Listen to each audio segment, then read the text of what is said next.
Hey, what's up? It's Jim, and today I'm going to talk about UglyDolls. I will say I sort of get the potential in the idea of this, even though I never had really heard of the actual dolls before. I get the idea that these dolls are theoretically ugly, and the other dolls are perfect or whatever. And so that basically shows things about perception of beauty and body types and things like that. And I sort of think if you had a more talented writing staff or an interesting animator or a more interesting direction to it, this movie could be something. It could be, maybe just like a trifle of a thing, but it sort of doesn't do that at all. And I was trying to look on the bright side of this movie while watching it. I took my daughter Sophie to see it because I thought, she's a kid. This appeals to her demographically. So let's do it. Let's see this movie. And she wasn't really into it. And I have to say, I was not into it either. There's not much to get into with this film because it is the whole idea of, believing in yourself or following your dreams or never stopping, everything like that. We have seen that so many times from so many animated films. And I kind of was hoping UglyDolls had something, and I guess it's the color or something or the animation, but none of that really works well enough.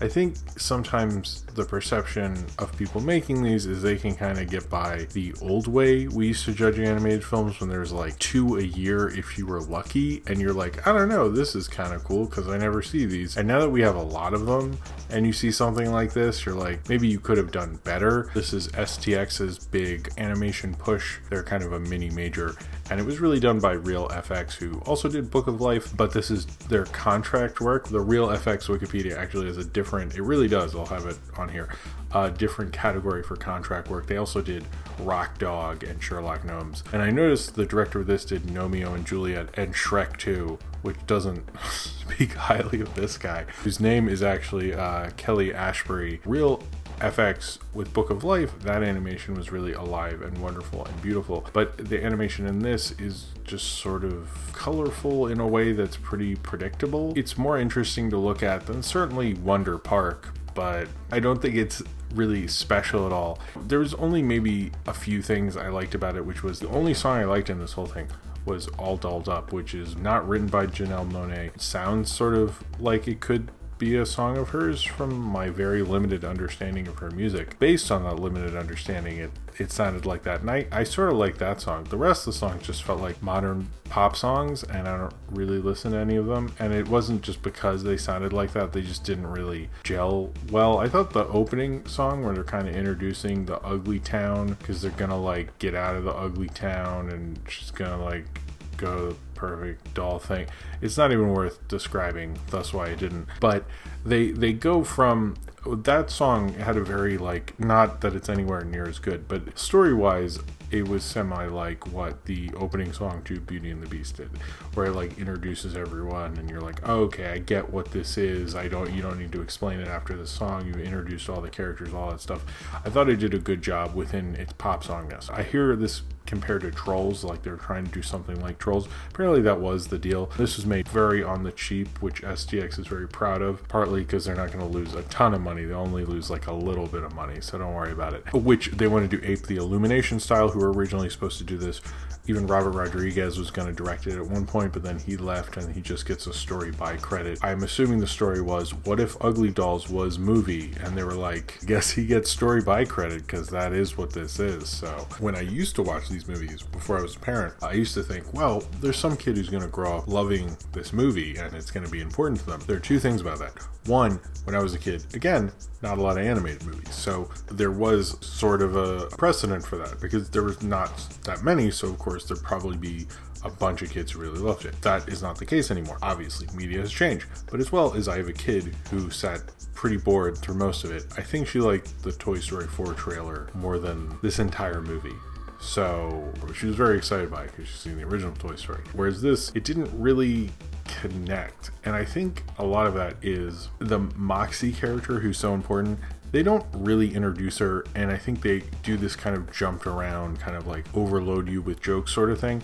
And although that works in like a Looney Tunes short very well, it does not work so well here. It just feels like overly cynical, and as well as every vocal performance in this feels like they're kind of being tongue-in-cheek the entire time. So there's no sort of sense of reality. You could never really get into it because it feels like it's like one long jokey skit or something. It isn't made for anyone to attach themselves to kind of get into on a character level. And you'd think like a story like this, since it doesn't have very like much else, would absolutely need that.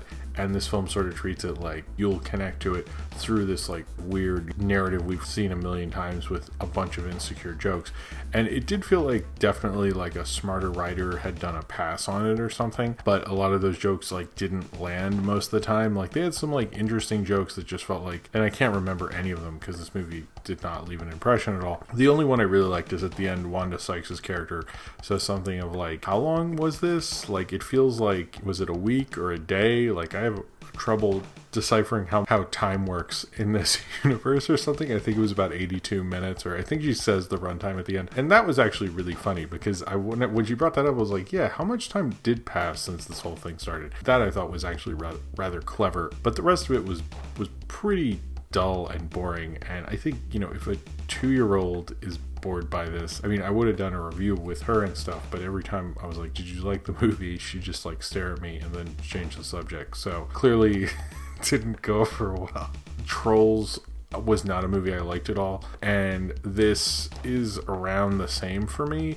I guess it's probably more fascist because the villain is an Aryan kid with blonde hair, so maybe I should read into that. But I think the difference is that had a real like, the good guys are good and we hate the bad guys who are bad, and this it's like, well, they want to be a part of that, but the bad guys are rejecting them, which is a much different idea. But I don't think it tries to do the Trolls, because in Trolls it like very much wanted to had people who were hip and cool, and you know, Justin Timberlake, and people who like they would hear their songs on the radio, and generally a mass amount of people really like. And these songs like were trying to serve purposes in the movie, and it felt like in Trolls they were doing a lot of pop song covers to do that, or they were doing songs that worked just as well as singles outside of it. And in this, it just felt like they were actually trying to make a genuine musical, which, hey, props to you. It wasn't a good one, but hey, you know, good on you for doing something different. So I know like Kelly Clarkson, who plays Moxie, the main character,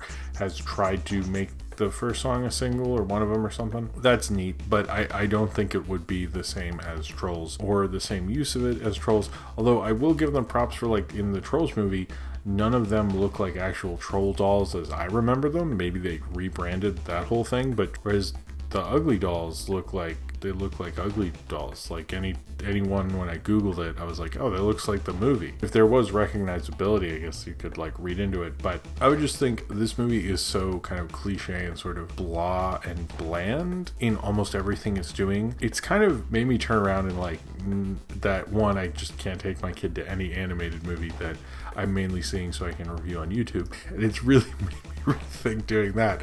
It makes me think of a problem with animation in general is that, yeah, they're doing the same kind of stories, but I think it's also like they're not uniquely telling them in any different way. One of the things about Hollywood and Hollywood storytelling is not so much getting mad at them for telling the same story over and over again, because obviously they do that, and so like whatever, how are they presenting that story we've seen over and over again? With a lot of this, it wasn't puzzlement, it was more just like, I don't get what you think you're doing with this. I don't think they really knew, and it feels like they're kind of jotting around like in the dark, just trying to make as many jokes and trying to kind of like weave their way out of this and try to just make a big commercial animated film. And I get like that's what they try to do, and that's why the studio made this so cheap, so it could be like Illumination. And frankly, I don't really get why Illumination movies do well, but UglyDolls, I definitely don't understand the appeal to this, and I don't think this movie understands its appeal. It has some genuine moments. The ending, I think, works actually very well, but the rest of it, just like, they really weren't selling the whole idea and the concept well enough. They were just like bouncing around between these jokes. The acting, you weren't sure if they were like really actually trying to portray characters. It just felt like there was such a disconnect from this film that it didn't feel like it even wanted you to connect to it. It felt like so disconnected from the whole thing. It was just hoping you wouldn't notice like how like so not into it everyone who worked on this movie was. I'm happy my daughter wasn't into this movie because I don't really want to see it again. But I think if I were to see it again, I would just be sort of bored by it. I wouldn't be offended. There's nothing to be offended by because it's not interesting enough to be offended by.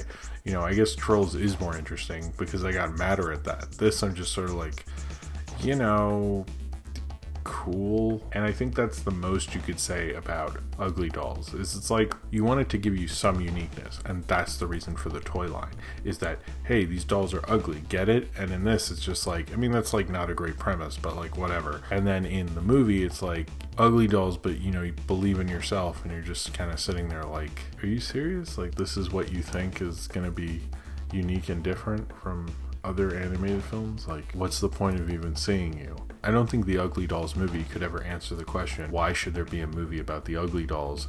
And its answer was, well, what if we just made an average animated film? And that answer kind of lands with a resounding whatever. So if you have seen Ugly Dolls and you would like to talk about it, then comment below in the comments and subscribe if you would like to. Also, if you like this content, like to see more of it, pledge to my Patreon, which is linked below in the description. Thank you very much for watching.